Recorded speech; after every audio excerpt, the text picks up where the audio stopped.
Hola amigos de su canal Desenredando la Red. Hoy hablaremos de cómo se transmiten los datos por una red de comunicaciones.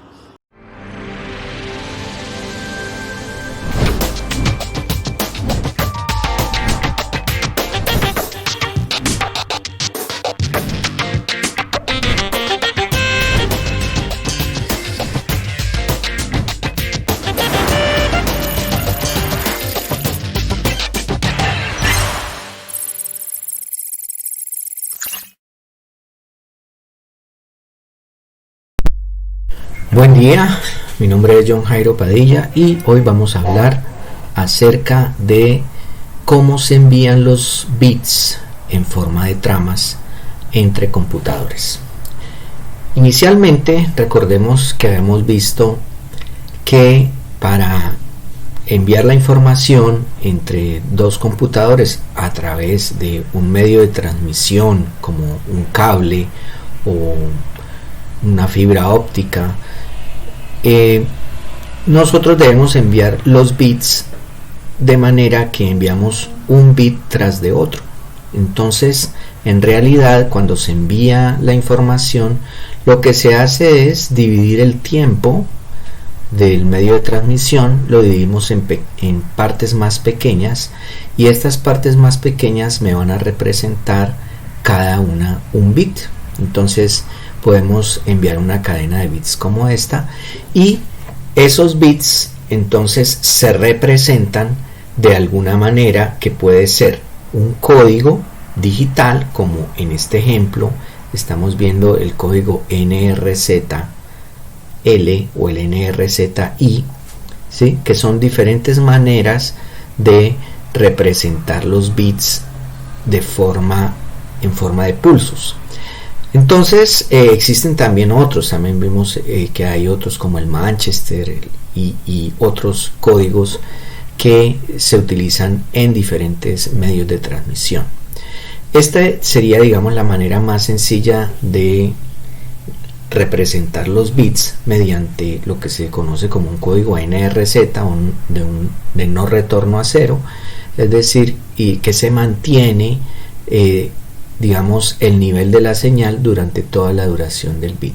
Entonces, por ejemplo, un voltaje alto puede representar un 0 y un voltaje bajo un 1, o al contrario, ¿sí? Esto pues en realidad depende de pues la manera en que se defina por parte de los estándares cómo se representan los unos y los ceros. También vimos que los unos y los ceros se pueden representar cuando vamos a transmitirlos por un medio analógico como la atmósfera.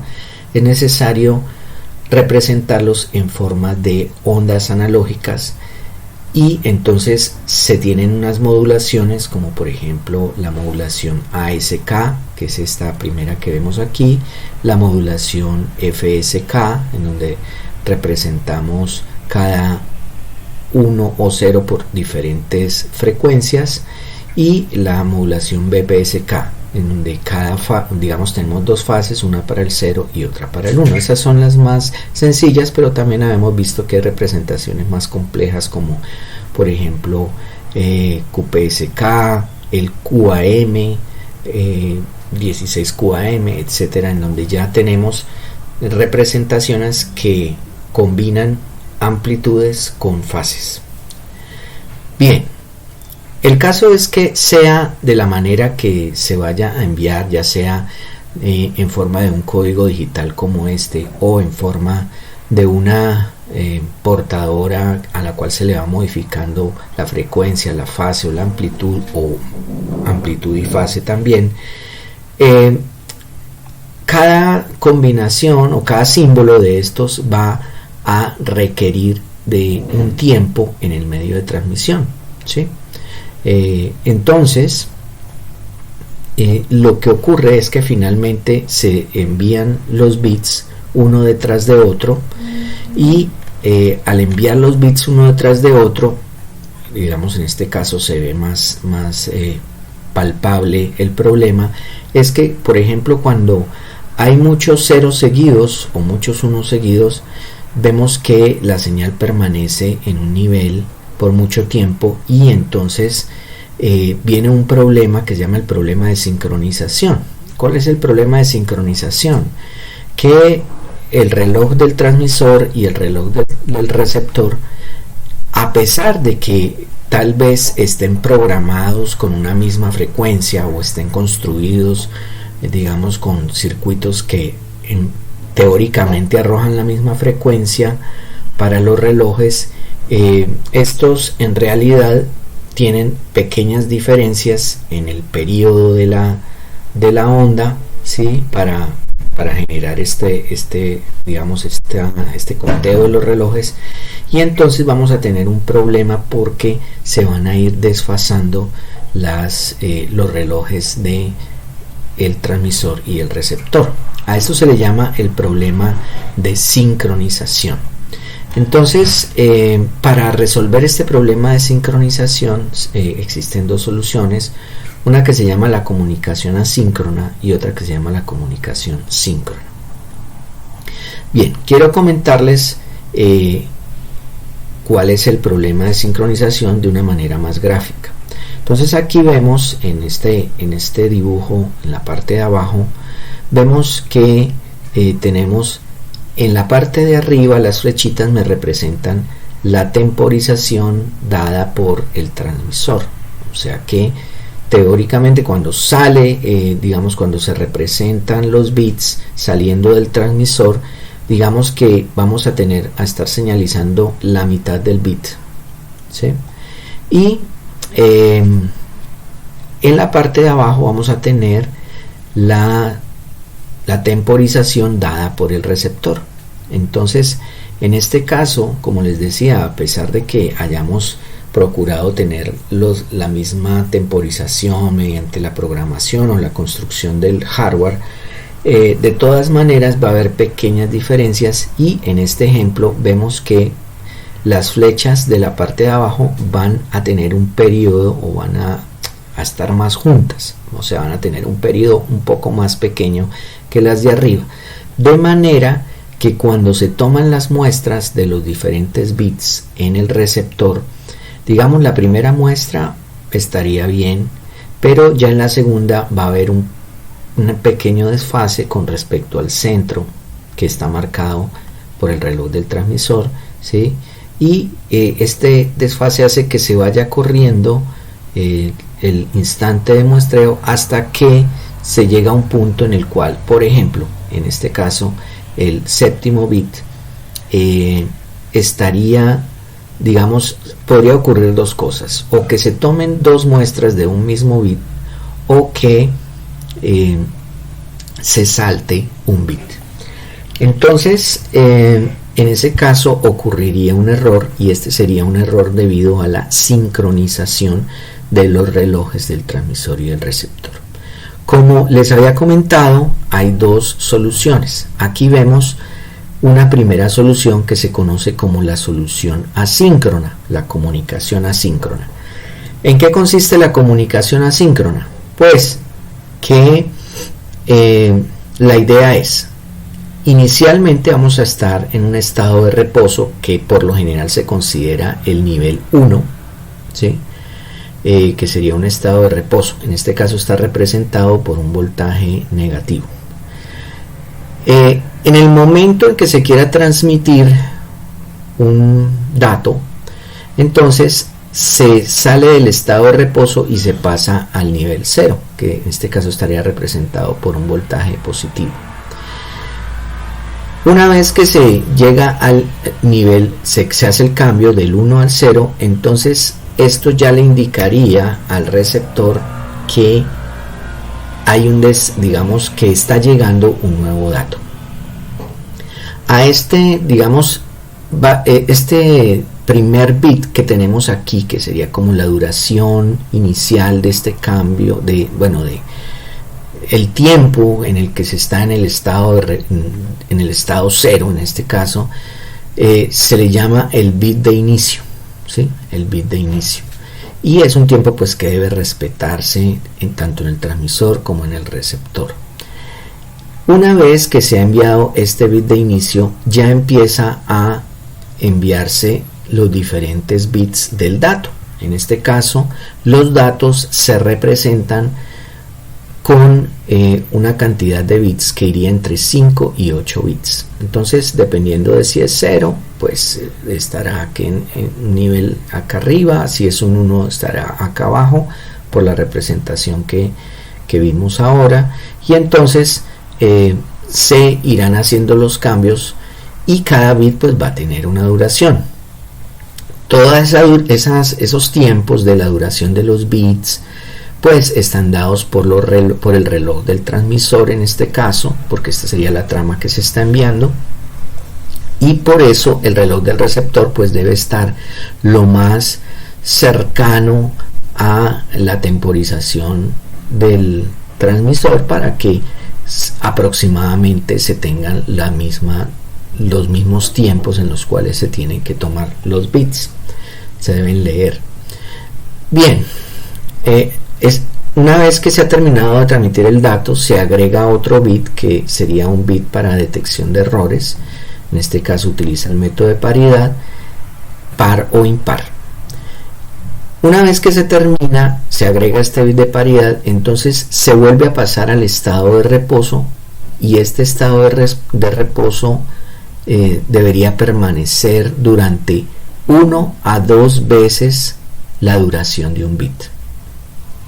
Y estos bits de parada, se le conoce como bit de parada a estos bits finales, sirven para separar dos datos consecutivos. Entonces, en este caso, vemos en la línea del medio, en la gráfica del medio, vemos que aquí tenemos un dato que se ha transmitido, luego vienen los bits de parada que separan del siguiente dato, y luego vuelve a iniciar con el bit de inicio y los datos que se transmiten, y así sucesivamente. Si tuviéramos 10 datos que transmitir, pues tendríamos que tener separación entre cada uno de esos grupos de bits. Bien, a esto que hemos estado construyendo aquí, que observamos que tiene esta cadena de bits que tiene, digamos, un bit de inicio, luego vienen los bits que representan los datos, luego viene un bit para la representación de los errores, para la detección de errores, y luego finalmente vienen unos bits de parada. A todo esto se le conoce como una trama, en inglés se le conoce como frame, y es, digamos, la manera que tienen los computadores de entender qué es lo que el otro computador que le transmitió le ha enviado. Entonces se debe respetar, digamos, este formato, ¿sí? Y entonces, si ambos respetan el formato, pues entonces el receptor va a poder interpretar correctamente lo que envió el transmisor. Entonces, a esta cadena de bits que contiene esos bits adicionales, como el bit de inicio, el bit de parada, el bit de paridad, etcétera, más los bits de datos, se le conoce como trama. En este caso, en el caso de la comunicación asíncrona, la filosofía es de enviar una cantidad pequeña de bits para que no ocurra el problema de la sincronización que acabamos de describir, que llegue el momento en el cual se inserte un bit de más, o que digamos que se corte un bit que de pronto se había enviado y no se leyó, porque se leyó, digamos, un poco antes y luego un poco después, como vimos ahora, ¿sí? En este caso. Entonces, la filosofía es esa: enviar pocos bits para que no alcance a ocurrir el problema. Y se tienen unas reglas que son muy sencillas de construir en un algoritmo para ir leyendo los bits de cada que se han enviado, pues, en ese mensaje. Bien, esta comunicación asíncrona pues es una comunicación simple es económica de hacer. Existen desde hace muchos años dispositivos electrónicos, chips que hacían esta función de enviar y recibir estos bits estos datos mediante la comunicación síncrona. O sea que es algo que ya está inmerso incluso, por ejemplo, en muchos microcontroladores, en muchos procesadores. Eso hace parte ya del chip de silicio, y pues es una pequeña función que tienen estos chips. Tiene el problema de que por cada dato que se envía, en este caso los datos están representados por un número de 5 a 8 bits, y digamos que para estandarizar la representación de esos datos se utiliza el código ASCII, que sería un código de entre 7 y 8 bits. Entonces, si hacemos las cuentas, pues estaríamos adicionando, suponiendo que fueran 2 bits de parada, un bit de paridad, ahí ya irían 3, y el bit de inicio serían 4. Y si utilizamos una representación de 8 bits, pues tendríamos 12 bits en total para transmitir 8. O sea, en realidad solo 8 bits tendrían el dato, la información que se quiere transmitir, pero los otros 2, 3, 4 bits serían digamos bits adicionales que al final se desechan. Luego, más o menos un tercio del tiempo de la transmisión al final sería desechado. O sea que en realidad solo tendríamos entre más o menos un 66%, 70%, dependiendo del número de bits que se estén transmitiendo de datos, que estaríamos aprovechando para enviar la información, y el resto pues sería bits necesarios para la comunicación, pero que después hay que desechar. Entonces, por eso es que decimos que hay una sobrecarga de 2, 3 o más bits por carácter, y por tanto vamos a tener que se está desperdiciando tiempo en el medio debido a esta necesidad de estos bits. Este tipo de comunicación se utiliza muchísimo para comunicación, lo que se conoce como la comunicación serial entre dos computadores que están muy cerca, ¿sí? Digamos, entre un computador y su impresora, entre un computador y un escáner, entre pues diferentes dispositivos que están muy cerca, y entonces y además en los cuales la información se puede representar mediante caracteres alfanuméricos. Entonces, por ejemplo, el texto de un archivo en Word, o por ejemplo las mediciones de un sensor también pueden ir representadas en forma de caracteres ASCII finalmente. Bien, la otra forma de solucionar el problema de la sincronización es mediante la comunicación síncrona. Entonces, en este tipo de comunicación lo que se hace es inicialmente enviar un preámbulo, o sea, una cadena de bits inicial que va por la manera en que están representados los bits en ese código. Esa cadena, por ejemplo, si es el código Manchester, en el código Manchester vamos a tener que un 1 es un cambio a mitad del bit, ¿sí? Es un cambio de 0 a 1 en la mitad del bit. Por tanto, si enviamos varios unos seguidos, vamos a tener un tren de pulsos, porque aquí habría un cambio, aquí otro cambio, así sucesivamente. Entonces, por ejemplo, si enviamos una cadena de bits que sean, por ejemplo, este número que sería aquí 3, 4, 5, 6, 7, 8, digamos 8 unos, entonces ya sería una cadena que, por la manera en que está representada, un 1 tendría digamos un cambio de nivel, y por tanto eso me generaría un tren de pulsos. Ese tren de pulsos se utiliza en el receptor para sincronizar digamos, el reloj del receptor con el reloj del transmisor. Entonces, en este caso se obtienen unas sincronizaciones con una precisión muy buena, de manera que una vez sincronizados los relojes se puede enviar una gran cantidad de bits sin que se pierda la sincronización. O sea que aquí podemos hablar de miles y de cientos de miles de bits que se pueden enviar. Entonces quiere decir que lo que se hace es, inicialmente se envía una cadena de bits que me va a servir para la sincronización, que es esta cadena que tenemos aquí a la izquierda, y luego ya empezamos a enviar otro tipo de bits. Por ejemplo, pueden ser bits que indiquen algunas funciones de control de la comunicación. Luego vendrían los datos, ¿sí? Que pueden ser, como les digo, pueden ser miles o cientos de miles, y luego se pueden agregar otras funciones de control, como por ejemplo códigos para detección de error, etcétera, y finalmente se colocaría otra cadena igual a esta primera que tuvimos acá para sincronización, y esta me serviría para sincronizar para la siguiente trama. O sea que me serviría también para separar entre una trama y otra.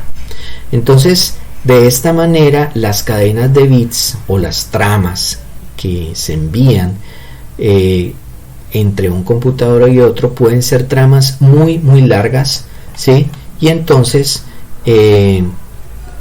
podemos tener, digamos, que una comunicación más eficiente en términos de que no es necesario enviar, digamos, o tener una recarga de tantos, digamos, de un tercio más o menos del tiempo, como en el caso de la comunicación asíncrona, sino que como aquí podemos enviar miles de bits, y estas cadenas iniciales y finales que se agregan son tal vez de, no sé, digamos que sean 24 bits al principio y 24 bits al final, pues serían 48 bits con respecto a 10.000 bits, por ejemplo, que dure una trama, que transmite una trama de estas, pues sería muy pequeño el porcentaje de sobrecarga debido a estos bits, por lo que podemos enviar muchísima información. Entonces ya una comunicación de este tipo se utiliza para enviar, por ejemplo, imágenes,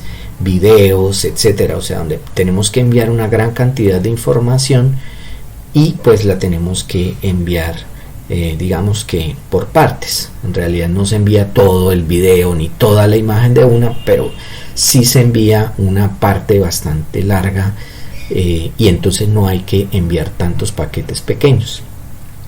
Y entonces esto disminuye la sobrecarga. Entonces la comunicación síncrona es más eficiente.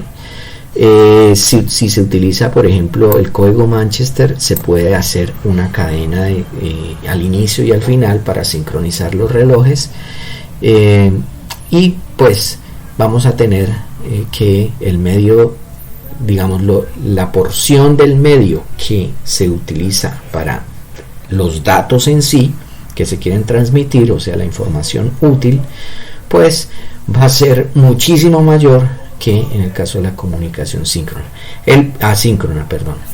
El problema está pues en que es un poco más complejo el tema de la sincronización, pero una vez superado ese problema, pues ya se pueden enviar cadenas bastante largas.